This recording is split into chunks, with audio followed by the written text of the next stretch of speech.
ഞണ്ട് എങ്ങനെയാണ് ക്ലീൻ ആക്കുന്നത് എന്നുള്ളൊരു വീഡിയോ ആണ് ഞാനിന്ന് ഷെയർ ചെയ്യുന്നത്. ഞണ്ടിൻ്റെ പുറകു ഭാഗത്തുള്ള ഈ ഒരു കവറ് പതുക്കെ ഒന്ന് പൊക്കുക. അതിനോട് ചേർന്ന് തന്നെയുള്ള മേൽവശത്തുള്ള ഷെല്ലും ഇതുപോലെ പ്രസ് ചെയ്ത് കൊടുത്ത് മാറ്റാവുന്നതാണ്. അതിനുശേഷം ഞണ്ടിൻ്റെ ഞരമ്പുകളെല്ലാം ഒന്ന് എടുത്ത് കളയുക.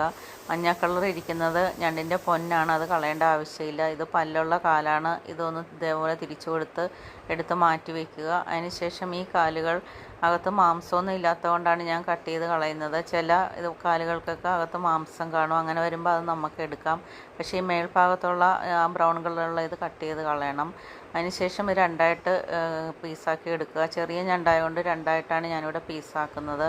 ഇനി പല്ലുള്ള കാല് എങ്ങനെയാണ് ക്ലീൻ ആക്കുന്നതെന്ന് കാണിക്കാം. ഈ പല്ലിൻ്റെ ഈ ഒരു അറ്റം വെച്ചിട്ട് അതൊന്ന് ഇതുപോലെ ഒന്ന് നന്നായിട്ട് കട്ട് ചെയ്തെടുക്കുക, കട്ട് ചെയ്ത് കളയുക. അതിനുശേഷം അതൊന്ന് രണ്ടായിട്ടൊന്ന് കട്ട് ചെയ്ത് ഇടുക. ഇത്രയേ ഉള്ളൂ. വളരെ ഈസി ആയിട്ട് ഞണ്ട്